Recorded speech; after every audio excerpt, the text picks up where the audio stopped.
on. Welcome to another episode of Two Ales and Hockey Tales with Wally. And today I am so excited to have on a 33 and 34-year-olds from Lindsay, Ontario, and Summerside, PEI, Canada. Their hockey journeys have taken them to the USA, Australia, and they are legends of Manchester, England, where they helped turn Manchester into the chocolatiest team in all of hockey.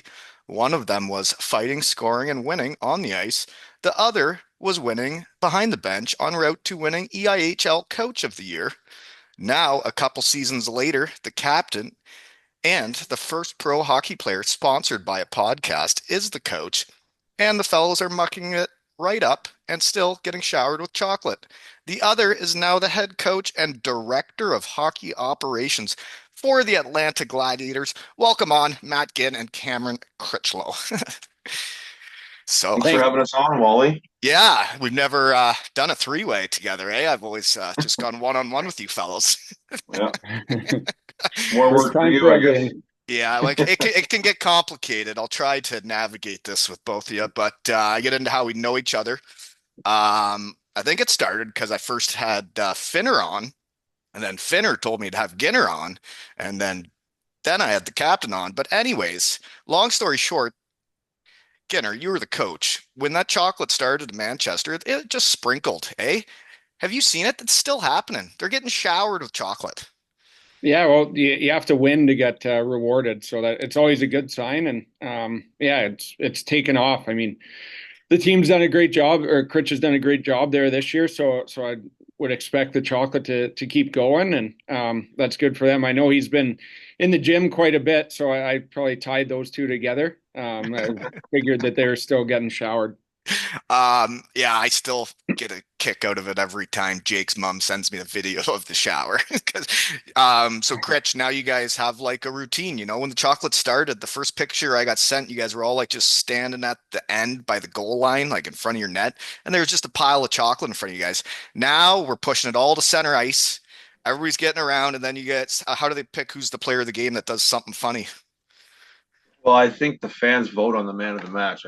I could be wrong, but I'm pretty sure that's how they do it. They do a vote, and then whoever that is usually takes a little dive into the chocolate pool at center ice. So Is that what Uh, you guys do now?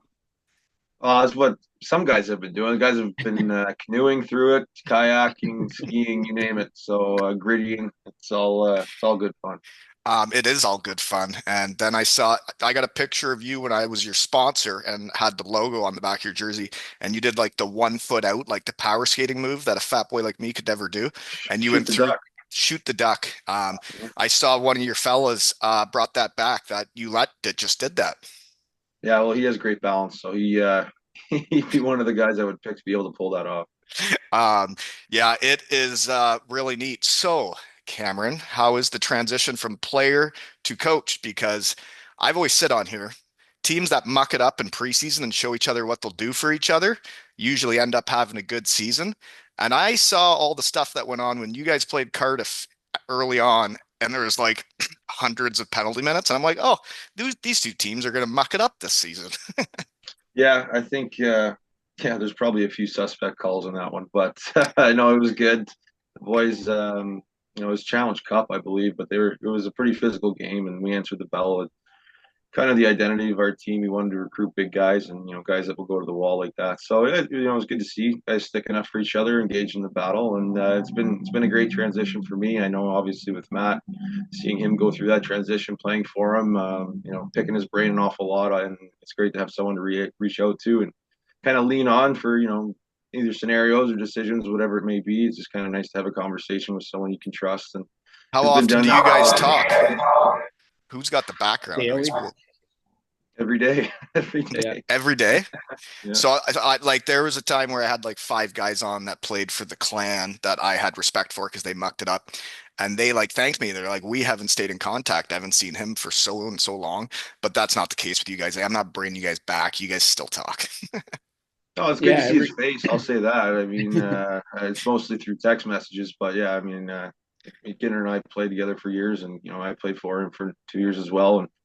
And he's a special guy, so someone you want to keep in touch with for sure. So my next question then is, man, somebody's got background noise. gonna have to get an editing team. Anyways, My guess is that it's probably the storm shelter, but I don't want to point fingers. It's How's probably the all the acoustics yeah, in it's there? all the fans and heaters down in the basement most likely. So well, I do have some questions about that. I saw your last game got called short, but my real question is, how did you know to be done playing? Because you were still mucking it up and playing very well, and when you look at your stats, you were still kind of on the climb. And then now you're the coach. yeah, I think guys know it's getting a bit older and you know what it's like, and it's tough to pass up an opportunity like this. Clearly, I mean, having the team put the confidence in myself to put me in this position, it was a responsibility I didn't take lightly, and a challenge I wanted to accept. So I think looking back on it, I'm really enjoying it now, and luckily we have a great group in our locker room, which makes it really enjoyable. I mean, working with them, they work hard every day. They do what's asked of them, and it's as a coach, I think not that I have a ton of experience in the pool, but it's really all you can ask for each day. It's a new day, new opportunity to get better, and a chance to compete. And that's what I'm all about. So that's what I want my team to be all about. Well, and I found it very neat that years ago when we started the chocolate, and then I saw you fighting and mucking it up, and I saw the fun photos of you smiling with no teeth, and I'm like, I dig this player. And then I have this jersey signed by you. I don't know if you realized I had that, but that's a pretty sweet jersey. I don't know what it's worth, but it's priceless to me, so I'm gonna keep that with my things. So, Ginner, I wouldn't look to pay the mortgage off by selling that one. I'll say that. I don't know. Manchester, those fans can get pretty passionate. When I became your sponsor, it was all by just doing jersey raffles, and I'd send the money straight to Finner. And then I never really had to pay because your fans took care of it. There you go. That's hockey, baby. I even That's had right. a Steelers fan win win something I was raffling, and he said to me, like, have you ever heard of a Steelers fan supporting the Storm? And I'm like, no, but this is hockey, baby. That's right. That's right. Just behind the scenes. So Getter, one thing I really appreciated because I'm not for everyone, and when I in my career I was asked to kindly leave places. Maybe I had too much fun. I don't know. I always thought I've tried hard, but when you were just a new coach, and then this guy asks you on his podcast, and then starts trying to get chocolate thrown on the ice, you were okay with me talking to all your players, eh? Yeah, I have no problem. I mean, I think you've done a good job kind of like bringing attention to the league and helping grow it from obviously social media is such a big part of sports now, and no such thing as bad press, I guess. So it was good to, I guess, show the fans another side of the players too, away from the ice and kind of their personalities. And obviously, Critch was kind of one of the guys that I sent your way, and Worked it out. seemed to work out well. Yeah. So no, I'm good. I have no problem with that kind of stuff. Well, what was interesting for me this week was I asked an old friend that was at his testimonial, had a great time, and I was told that the Cardiff Devils have their own podcast now and are not supposed to go on other ones. So it's a tough pill to swallow that day, but Yep. that's fine. That's their decision. It sounds like Manchester still wants me to talk to their players, so you Well, know. yeah, just so we're safe, I think our podcast is getting launched, but I'm sure Finner would appreciate me putting a plug in here for us. I think it's going to be started up in the next couple of weeks. That's cool. I'm sure we won't discriminate guys coming on your podcast as well, Wally. We want guys to get to know our players, just like Matt mentioned, and how powerful of a platform this stuff is. So it's important.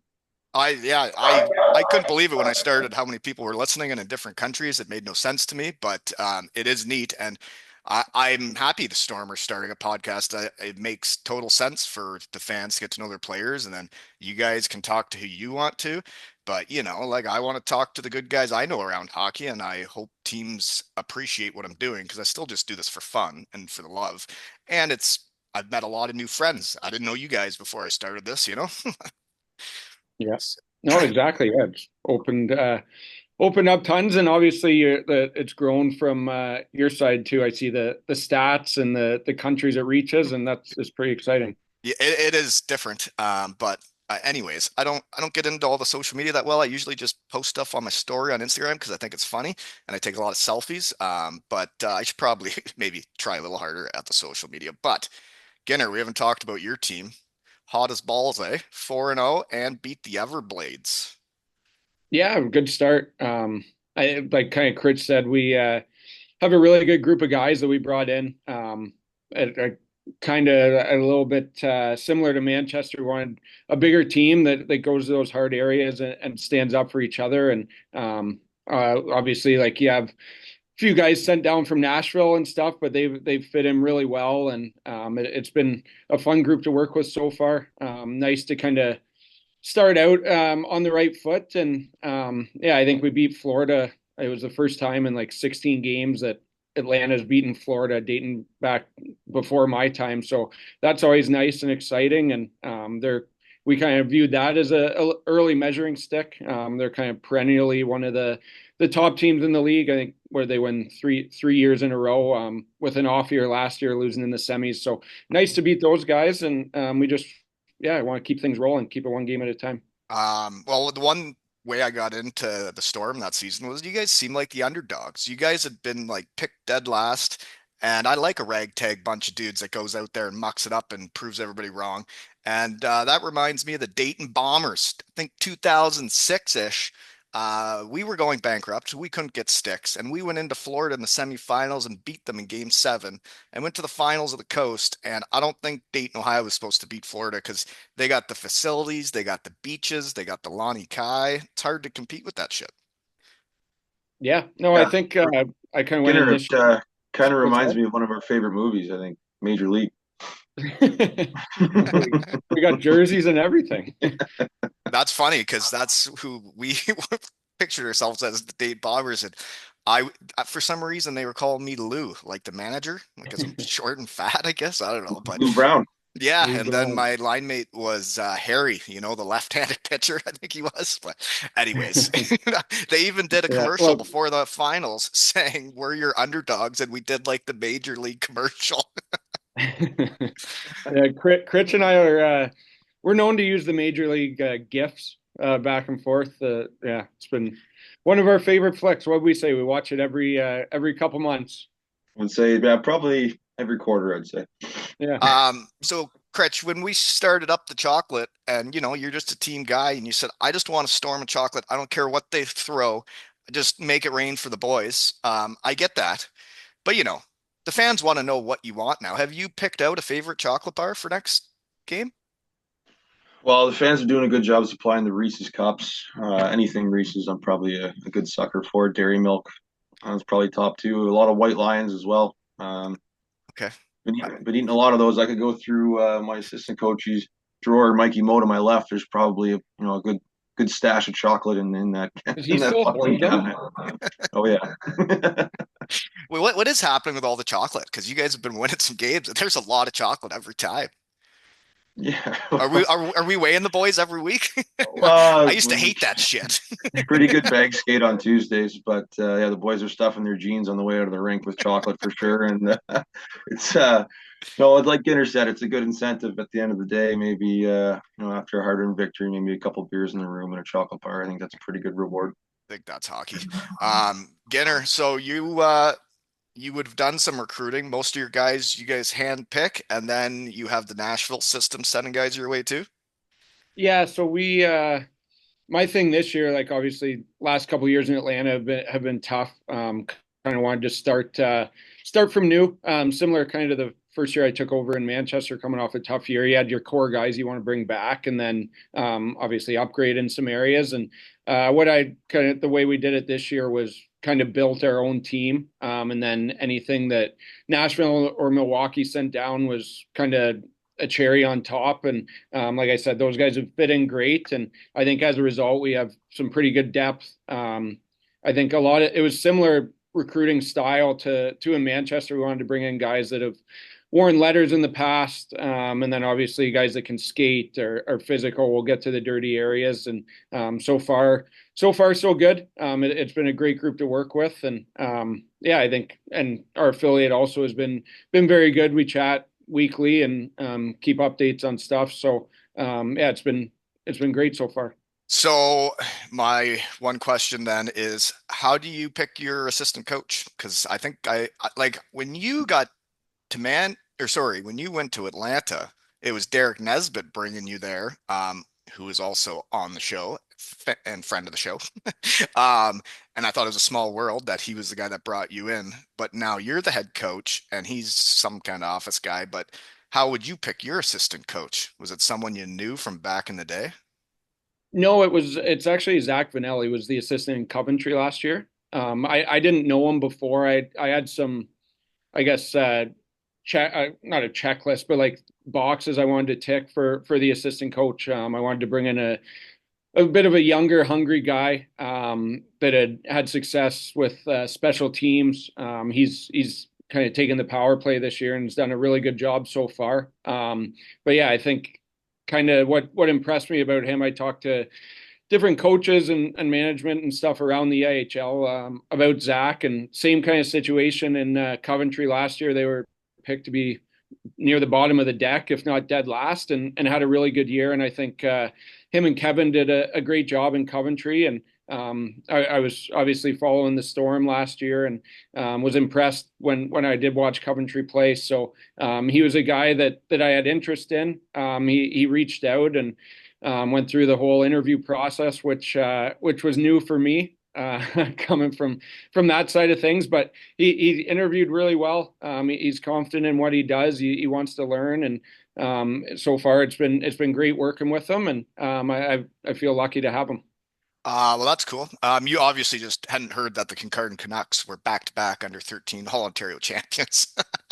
Well, You never I even talked call to it. the Whatever. It's cool. I That's fine. yeah I Just so you talked to know, the all Ontario champs, my rings are I back talked to the there. head of the Kincardine like hockey association, and he said your buyout was too big for what we were comfortable with. So I just let you stay there. Yeah, it's fine. No, I only wanted to be with my daughter's team this season anyways. I would turned your ass down because I'm the assistant coach of the under 11 gals, and we got a squad, and we got a girl that's her first year being goaltender. She was an awesome D woman before, but we needed a goalie because the girl made the boys team, and then this girl has always wanted to be a goalie. Dad finally says yes. She's got like 6 shutouts so far. No big deal. Good change, yeah. Yeah, she's going places. And Critch, so when you were getting assistant coaches, you just brought in the buddies you've been around, eh? That Mikey Moe's been around, and then Dallas Earhart plays for you sometimes and coaches the other times.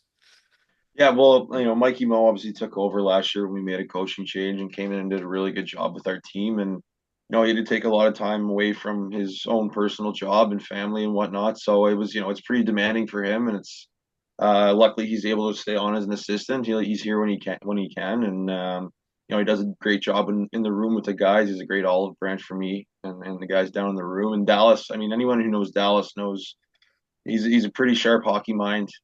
He thinks the game extremely well. He kind of sees it from a different lens than I do, I would say, and I think that's really beneficial for us. And much like Zach and Matt in Atlanta, kind of the other side of the coin. But Dallas does our penalty kill and all of our face-off responsibilities here as well, whether it's video or on the board, whatever it may be. So he's been a huge help. Both guys have, and obviously coming in your first year, it's kind of a transition that you're at first you're just kind of find your footing, and then you kind of find your style and how you want to operate and run things day by day. So it's great help to have, and having them here is it's a lot easier. If things aren't going exactly well or as well as we'd like, it's nice to not be sitting in your office alone just banging your head off the wall for sure. So yeah, Dallas is he's pretty switched on. System wise, I use him for a lot of different whether it's face off plays, penalty kill, you name it.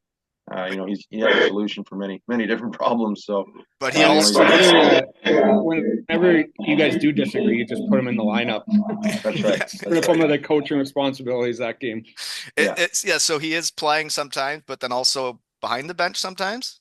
Yeah, well, the idea behind it was is we have our import defenseman, and Dallas was kind of injury cover if we need be. And right now, our captain Chase Harrison's out of the lineup. He's been in the lineup for the last 2 weeks. Hopefully, he's returning soon. But you don't want to play shorthanded, and Dallas gives us that option to get another import in the lineup, kind of fill that void. And he had a big tilt down in Dundee on Saturday night, and got the boys going. It was a really good road victory for us, and it was pretty funny to see guys on the bench light up when he was fighting because they don't know him as well being in the office most days, not down in the dressing room, and it really gave us a spark, honestly. And Well, that would give you a spark. I remember when Andrew Lord was our player coach, and when he would go out there and try harder than everybody and then fight anybody, it's like, oh man, our coach is really into this.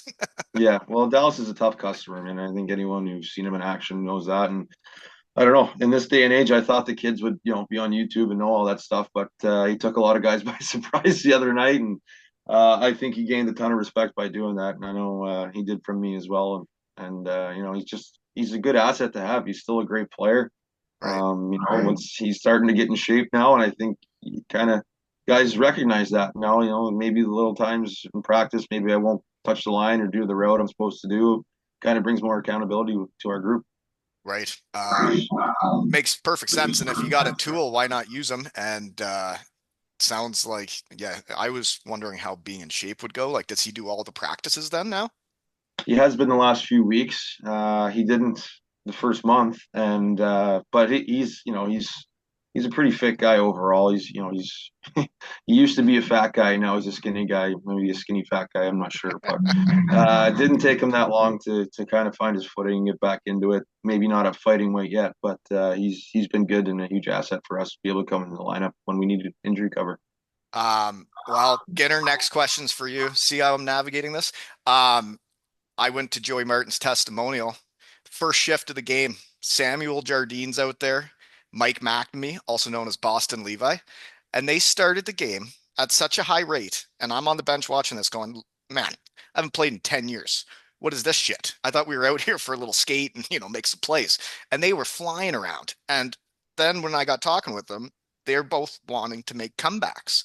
And I saw McNamee play that night. I'm like, yeah, the guy's still got it. I can't keep up to him at all.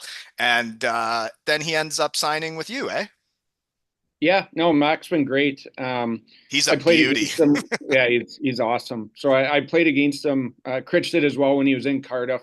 And then the COVID year, I was with him for a little bit in Greenville. And he at that when I was there, he retired and kind of the music stuff was taken off. So he went down that road. I think he was kind of beat up the like body wise, mentally tired. Like the COVID year, it was a tough year to play. Oh yeah. With everything going on. So he went off and got the music career going and did really well for himself. And then I think kind of reignited that flame and the love for the game. And I was kind of chatting with him back and forth last summer. We stayed in touch kind of since we played together a little bit. And yeah, he expressed that he was looking to come back, and he played with our captain as well in Germany, and they lit it up together. So they were close. So it wasn't just me that helped bring him here, but yeah, it's been great so far. He's been good. I mean, you look and you wouldn't be able to tell that he hasn't played for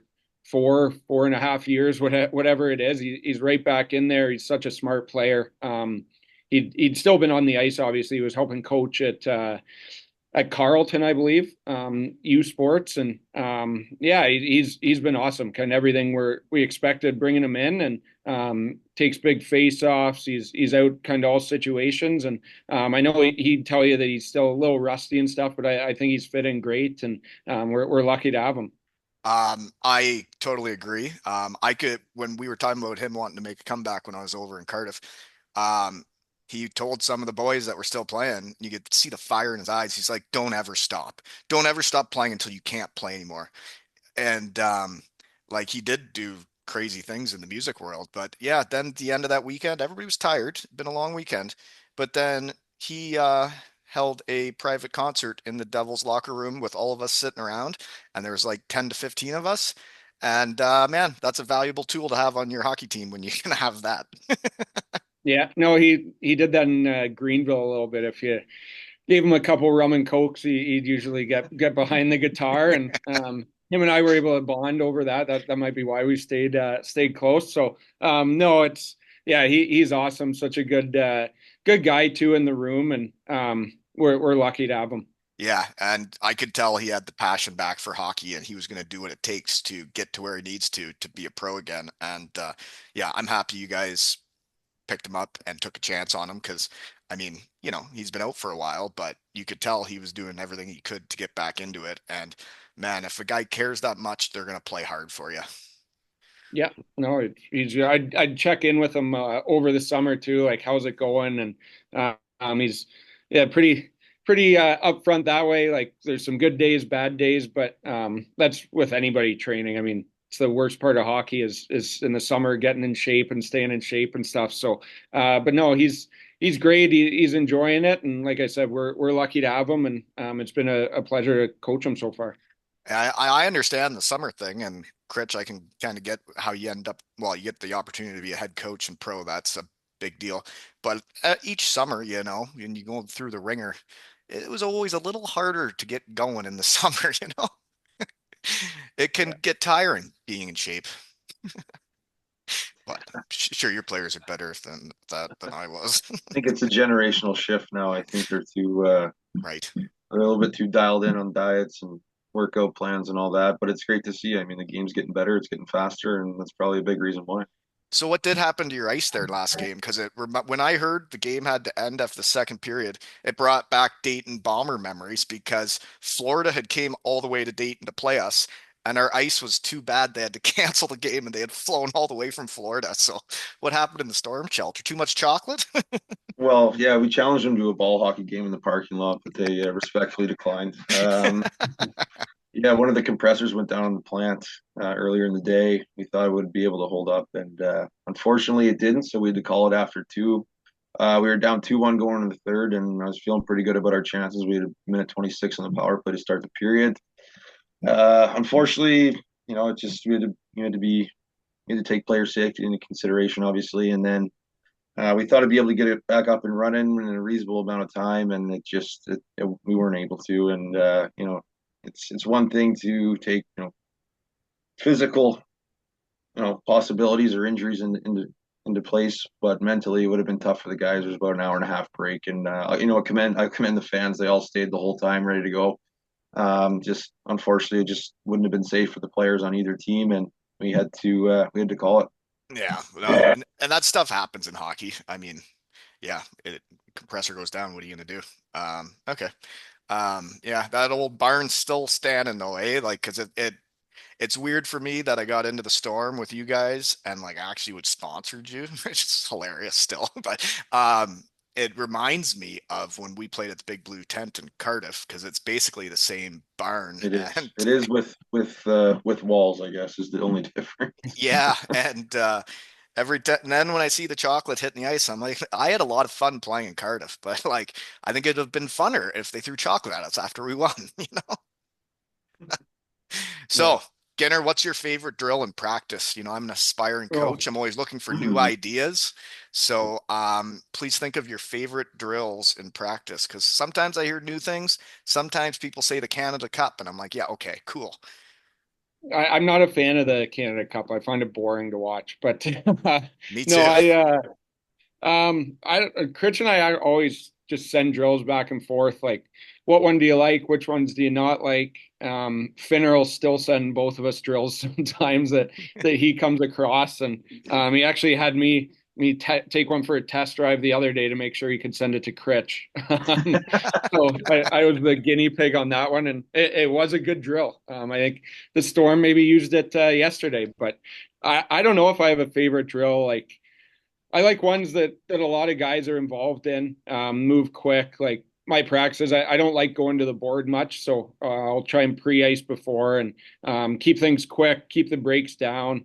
What was the one I sent? Oh, I like the Orlando Jammer, actually, is Mm. what it's called. I don't know. I got it from actually Nashville's camp this summer, and used it yesterday. Sent it over to Critch, and that might be my favorite right now. The Orlando Jammer, what's going on there? There's a lot going on. It's Is this a flow drill? Or are we jamming people? What are I we still have doing? to draw. I still have to draw this one up for Critch. It's kind of about, I guess, entries, like transition up to entries, and yeah, different variations of it. So regroups up to the entries. Yeah, a little. Yeah, the deal. There will be a spotted puck. The D gets it. A couple forwards take off. either hit F1 or F2 who either kicks it or drives. There's kind of a few different progressions and yeah, so The it's a favorite Orlando of mine. Jammer, eh? Yeah. Okay.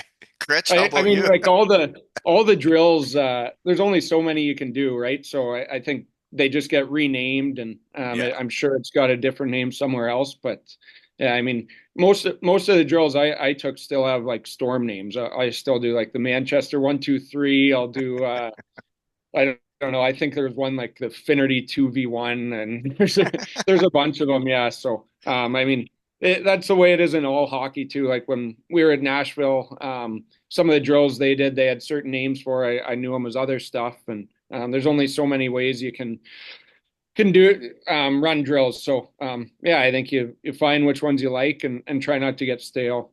Right. And Critch, what's your answer? Well, I guess it depends. Usually, how I'll do it is depending on what we did well on the weekend. Maybe we'll push to later in the week if there's stuff we need to improve on. Transition, E zone, whatever it may be. We'll maybe focus on that. But for me, I just drills with pace, and give guys opportunities to score, but also give D's opportunities to challenge our forwards and vice versa. Usually, we'll end most of our drills with a net front battle and a point shot. I know the D love doing those, but the intercept one we did today, 2v1, 1v1 over speed, which went really well. Starts with the forward in the corner, zip it up to the point. D-man walks the middle, gets a shot. As soon as he shoots, there's two guys in the opposite corner. They leave. They're taking on that D 2-on-1. The guy who went to the net front, he's following up that 2-on-1, getting a puck from the corner, and then the D has to gap up from playing the 2-on-1 to the 1-on-1. So it's a working drill for the D. It's not easy, but it works on our angling, getting our spacing and challenging the forwards. But then on the other side, it gives forwards a chance to challenge our D, make a move or put the shoulder down, drive the net, whatever it is, and then finish the drill with a good old net front battle. I think that's it's important for teams to have that mentality and get comfortable pushing each other around. Yeah, no, Yeah. I like that drill, and yeah, D would be uncomfortable. One guy told me because Chris Frank, I don't know if you'd remember him. He played in Glasgow for years, and I was a Western Michigan Bronc with him. I asked someone what their favorite drill was, and I think it was Matthew Tremblay, but gave me this drill, and then Frankie wrote to me saying, "Ask that question every time," because I used it with my kids the next day, and so did I, and it was a great drill, and it was all mucking it up. But that's why I asked that question because I get some new stuff. One guy told me about D when he was growing up as a kid. He's like, we were always defending. He's like, I never got to work on my offensive game. And when I think back on it, the 2-on-1s were always just forwards, and the D usually, when I was coming up, didn't get much practice on their offensive ability, you know? Makes Yeah, sense. I like to give them I like to give them a cookie, like where they walk into one, and I do. I think it's probably from coaching in the storm shelter with a lot of point shots with guys going to the net because it is smaller there, so you have to get greasy. So I've kind of brought that over here too with giving the D, like I said, a cookie, and I don't always make the D defend like let them show off what offensive upside some of them think they have, and should be yeah, it's fun. So yeah, I played in storm shelter, I think once, and it is very small, especially like when you're the half wall power play guy. There's not much room out there. But that Atlanta barn, the pictures I've seen looks big. Yeah, it's a nice spot. Yeah, nice rink. The we're fortunate we're here most of the time. Our practice rink's just kind of right around the corner, but we're at this rink lots. Yeah, it's good. It's got crowds have been pretty good so far this year. Hopefully keep winning and keep them coming out, and yeah, we're lucky. How many fans would you guys get in Atlanta? I think we were maybe around 6,000 opening weekend. Yeah, might get a little higher than that. That's probably around the average. Hopefully it keeps climbing. That's a big crowd. And Critch, how's ticket sales this season?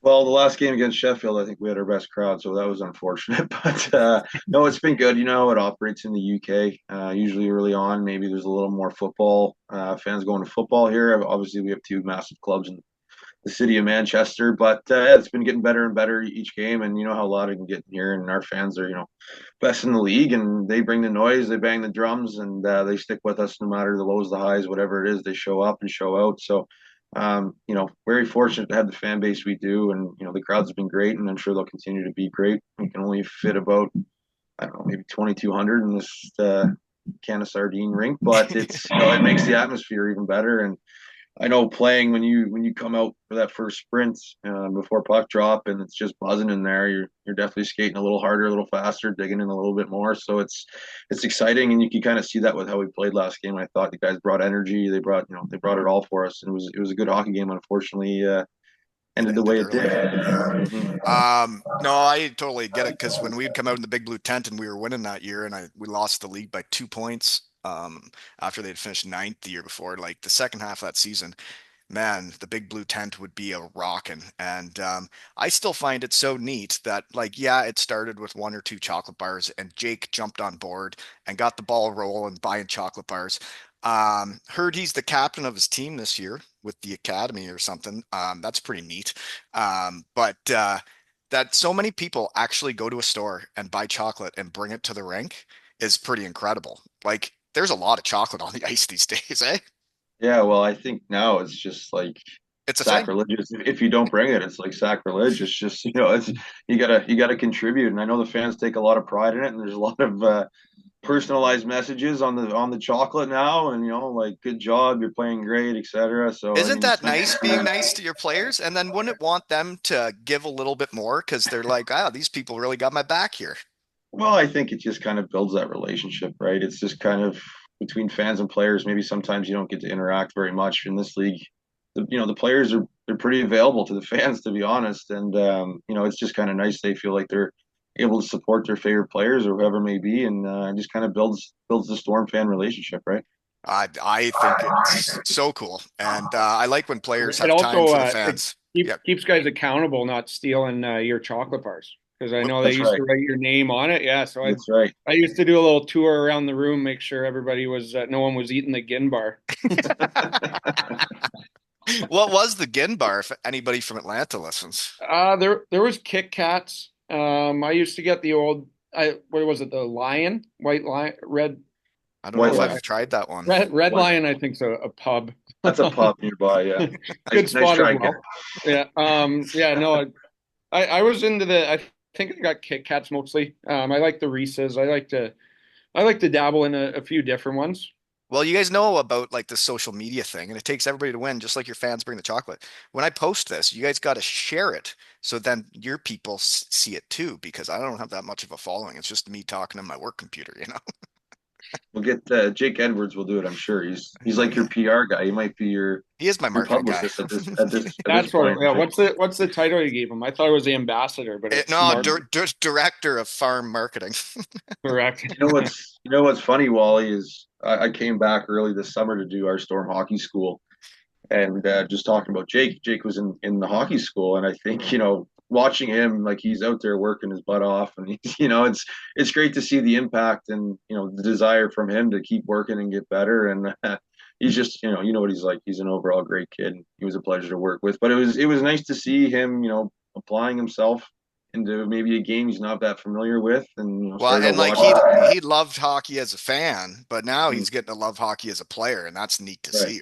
Yeah. full circle moment, really.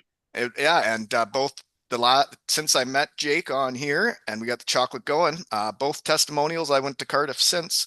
Jake has made the effort with his family to come watch my fat ass play, which I really appreciate. Just the testimonial ringer. You're like the wedding ringer, but just testimonials. Yeah. Yeah, no, it's been neat. It's fun when in Cardiff we had a good year, the years I was there, and then all those guys that were young are now like married with kids and they've been on the team for 10 years and they keep asking me back. Yeah, I think I just got asked to my fifth one in Cardiff and but I'm not sure if They're I having get another one. Bouncy now. Just anyone can have a testimonial these days. Hey, it's just It's every year. man, I guess they got loyalty. Bouncy's been there 10 years now too. I guess so. We played them this weekend, so I don't know. Maybe they'll announce another one while we're there.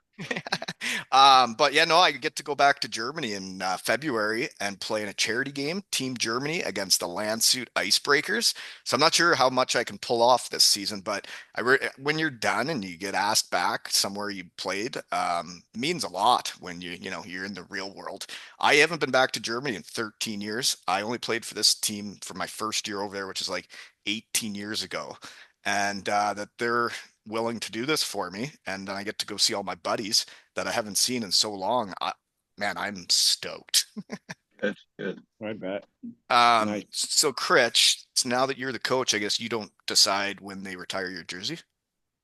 It's not up to you. Well, no, I don't know. I think there was a number of guys this year that inquired about 11, and then when they realized, I don't know, that they got scared. I'm not sure, but no one's wearing it. It would have been an honor to see someone else wheeling around in it, I'm sure. But I don't think I no, would. no, there's no rumors of jersey retirement over in Manchester, not at all. So I don't think we have to worry about that. Well, I just started it. Yeah, same for us. Yeah, But your jersey is retired here at the farm, so that I got that hung up. it looks great.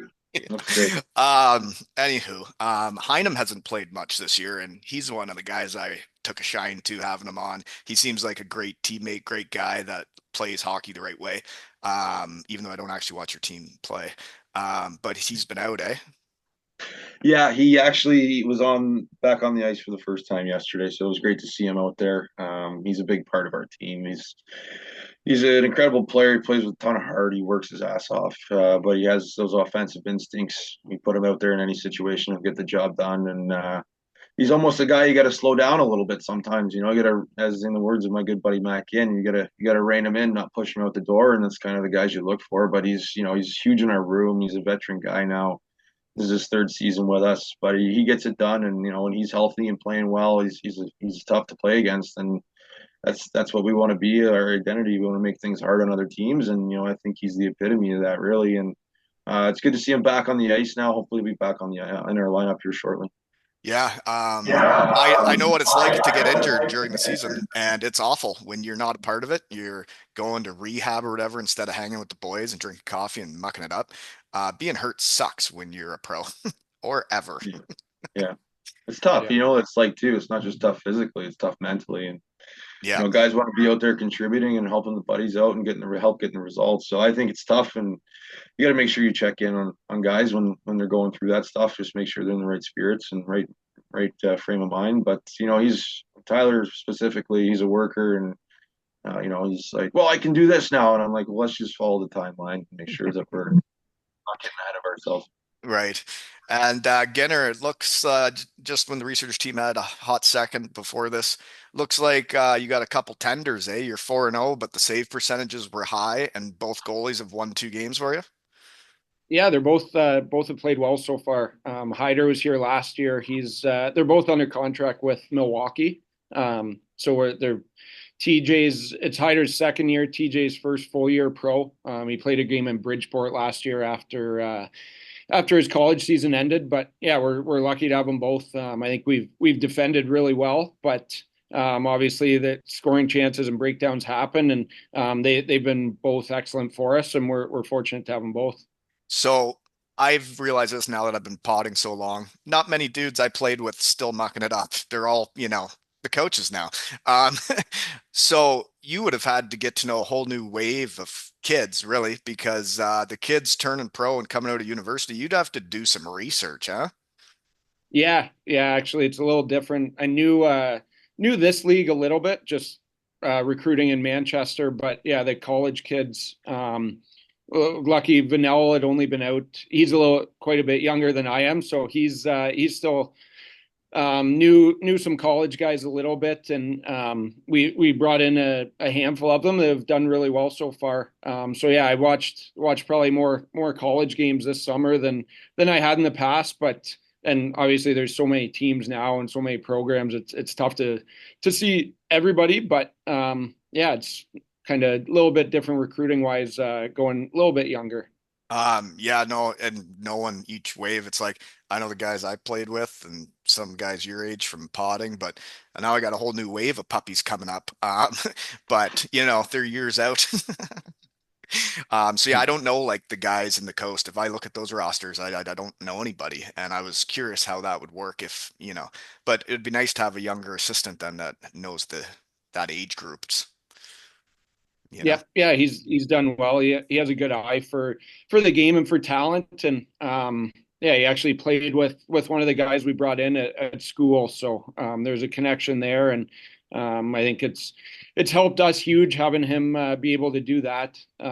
Even like I said, with recruiting in the UK, you look at the ECHL and the American League and stuff. So I was aware of some of those players, but again, that was a few years ago, and the leagues seem to be getting younger and younger. So yeah, I had to go back to school a little bit.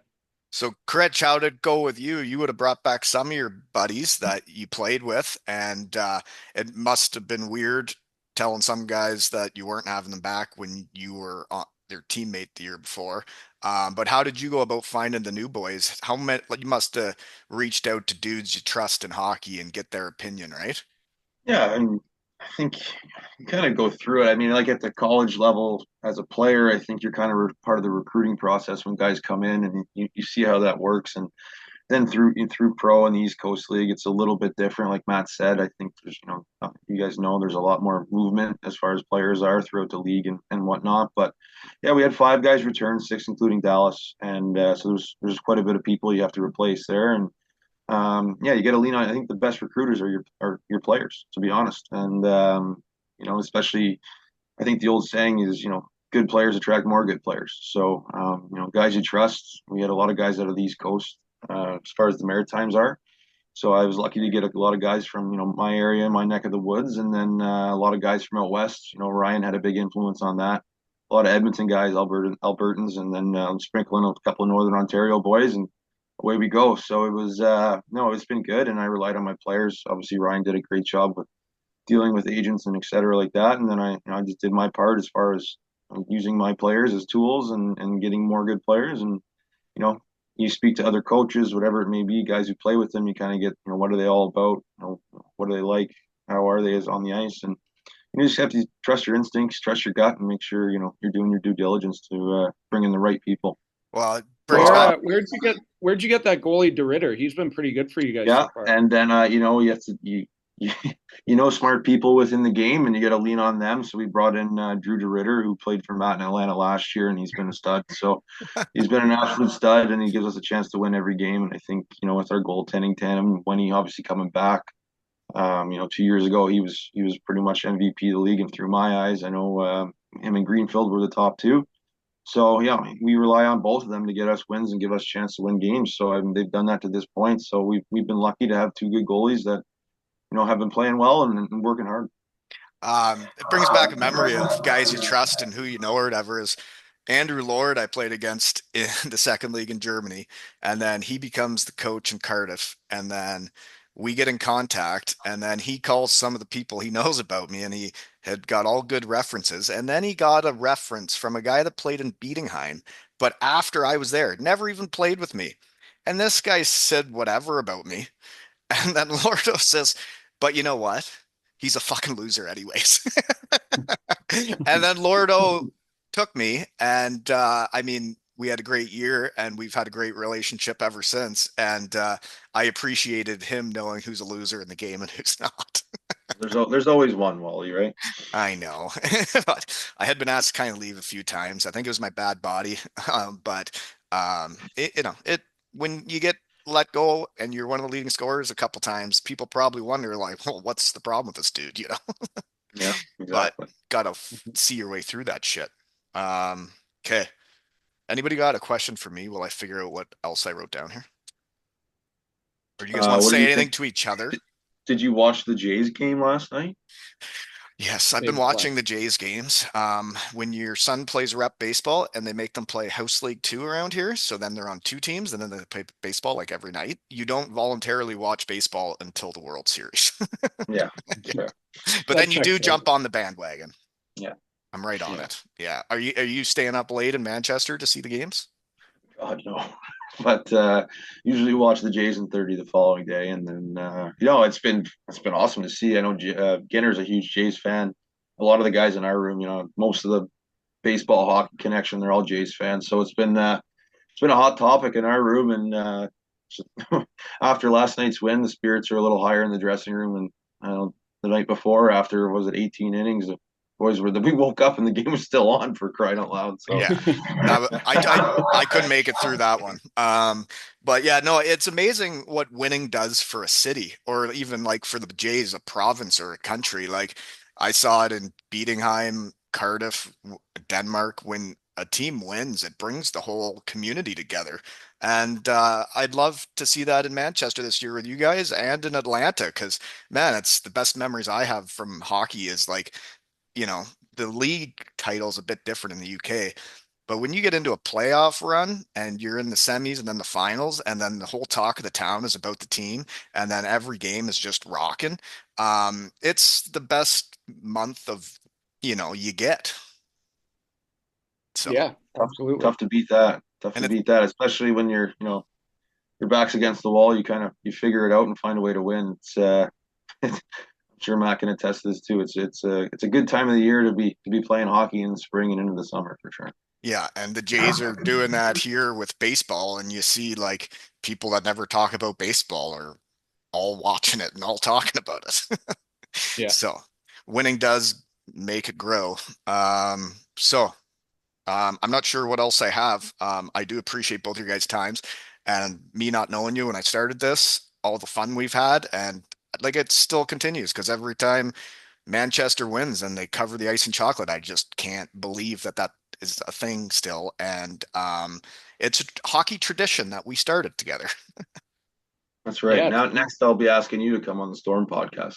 I 100% will come on. I would love to. I really appreciated your fans, and even at the start of the season, someone sent me like the fan program or something, and right in it, it talked about the chocolate, and it listed every player and what their favorite chocolate bar was, because I guess in their package when they get there, asked them what chocolate they wanted, and it said right in there from an episode on Two Ales and Hockey Tales, Captain Critch wanted chocolate thrown on the ice, and it's been a thing ever since. And that the fans remember where it came from and still shout it out a couple of years later. I really appreciate that because the only marketing team I have is Jake.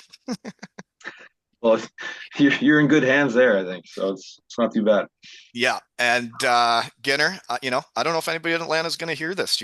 I hope they do. And if someone gave you a Kit Kat, that'd make it a real small world, wouldn't Yeah, yeah, it would. They'd have to have a good arm. They got those meshing up like right to the roofs here. it? So, but yeah, if they do that, that's dedication, and I'll be eating it. But Yeah, yeah. yeah, absolutely. Do you pick them up on your way off the ice, or do you No, I wait till you usually get in I the room? usually don't. I have Jake Homer who he's stuffing his jeans with the bars and then bringing them up to me, and Okay, nice. yeah, we have a good system in place. Yeah, I used to sneak like one that I really wanted in my breast pocket on the way Uh, over. I got that when Mikey Mo was basically on all fours crawling across the ice. So that hasn't changed, yeah. But I'm more worried about not blowing a tire out there and make myself look Mhm. stupid. So Yeah, Uh, that actually is one of the pictures I saw when it was first starting. You're walking across, yeah, slipping the put me chocolate in, and he's down grabbing all the chocolate. in. That's exactly what I was thinking of. But no, like it's weird for me being out of the game for as long and like the dudes I liked when I played. There's so many of them doing cool shit in hockey. The last guy I had on was a 17, 18-year-old when I was in Denmark. He's now the head coach of Sunder. And then there's so many of my buddies coaching or being captains places. And it's really neat when the guys that you had to shine to start doing cool things in the game. And when we started all this, you're the captain, you're the coach. Now you guys are both head coaches in pro hockey. That's pretty cool. Yeah, it is, yeah, and like I said, we chat every day. Not always about hockey. Sometimes not. You can read the room a little bit, but no, it's been great to have them. And like you said, it's not like I've been doing this a long time, but I was in that position a few years ago, and I was lucky to have Critch as the captain there. Kind of helping out as down in the room, keeping the mutiny down, and then yeah, it's been nice to help him out. He helps me out still too, and definitely a valuable resource. And obviously we're best friends too, so that helps. And yeah, it's been great.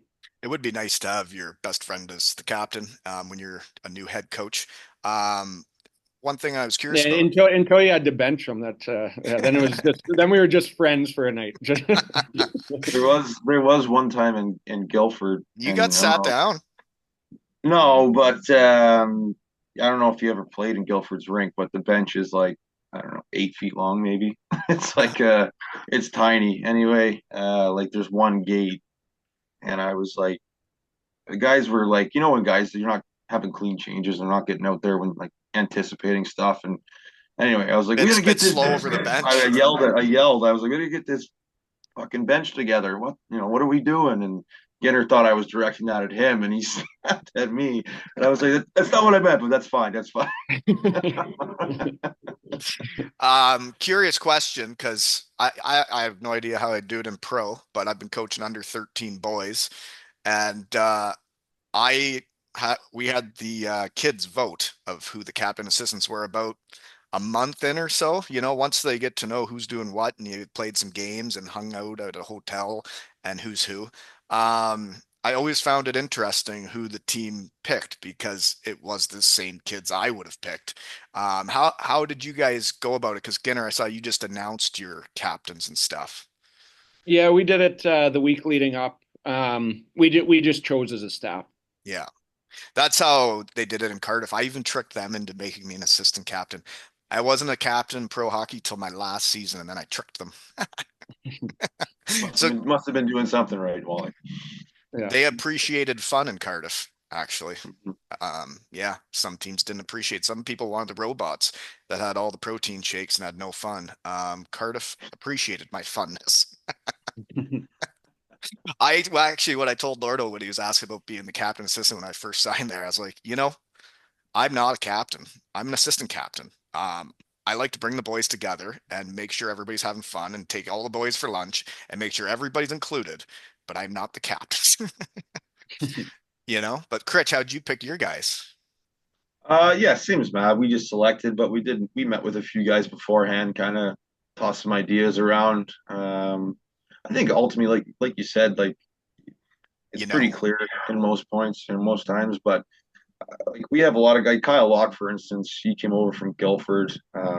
Big hard nosed D man, plays the game the right way. He's very vocal in our room, and like could have easily worn a letter for us. And I spoke to him, and his thing was, I don't need a letter to be who I am. And I think you almost want to give him a letter more when he says that, but makes sense. he doesn't wear one for us. But he's one of the loudest voices in that room and has the respect of everybody in that room. And that's one of six people who don't wear a letter that I could speak about. It's the same thing. It's just, but we have depth. But again, like Matt said before in the podcast, like you're looking for those people who have worn letters before and have been in those situations, and you can really never have too many of them.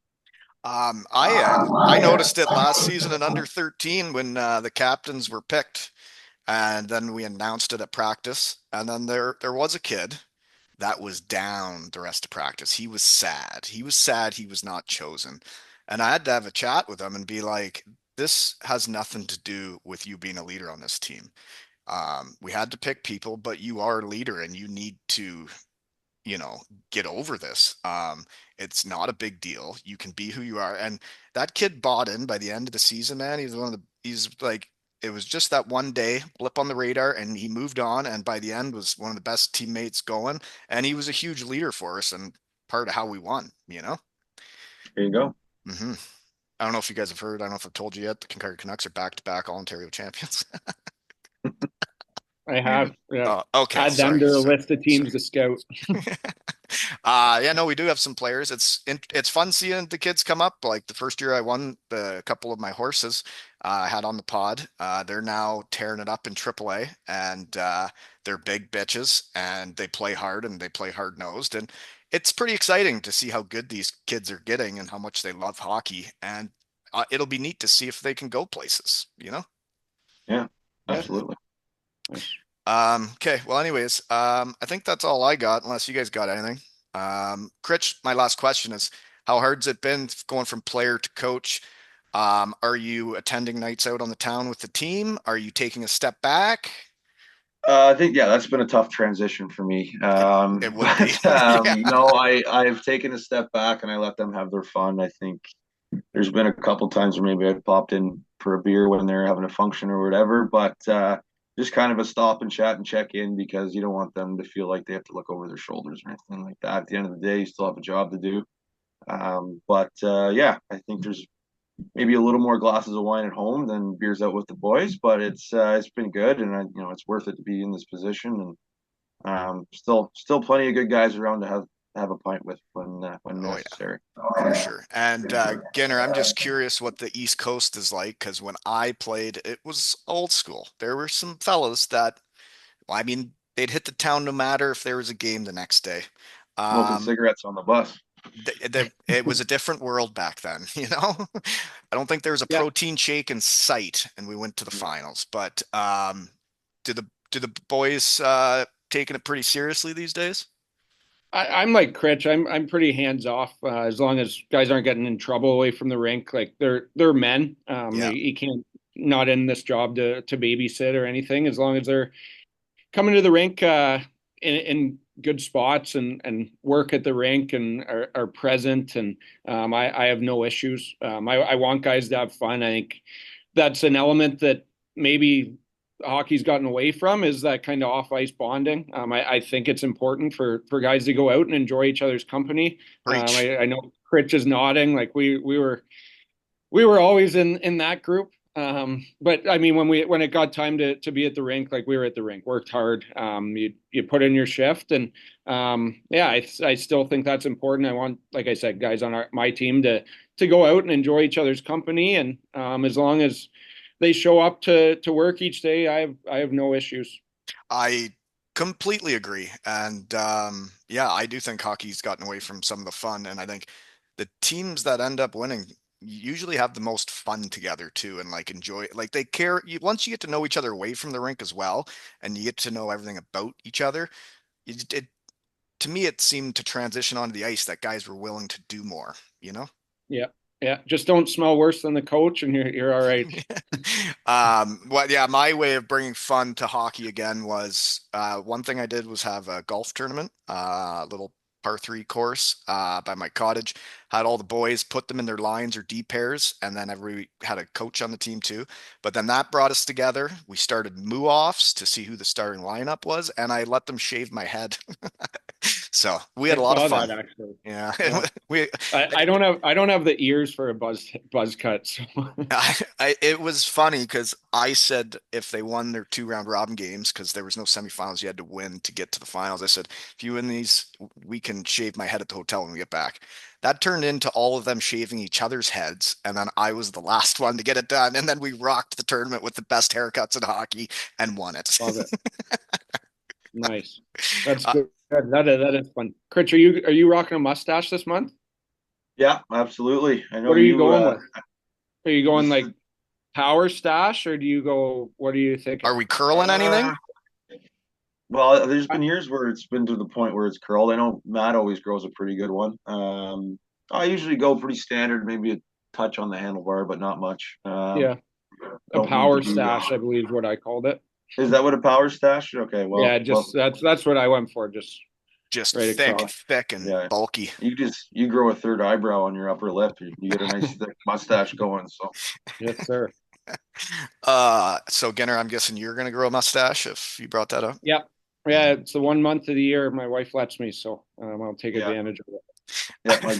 My girlfriend's coming in the six, and she does not like the mustache, but that's her problem because Yeah. she picked a tough time to come visit. Oh man. God, I had one more question now. I forget it. Oh, Critch, all the pictures I saw where you have no teeth but you're smiling, and I think it's so hockey. How'd you lose your teeth?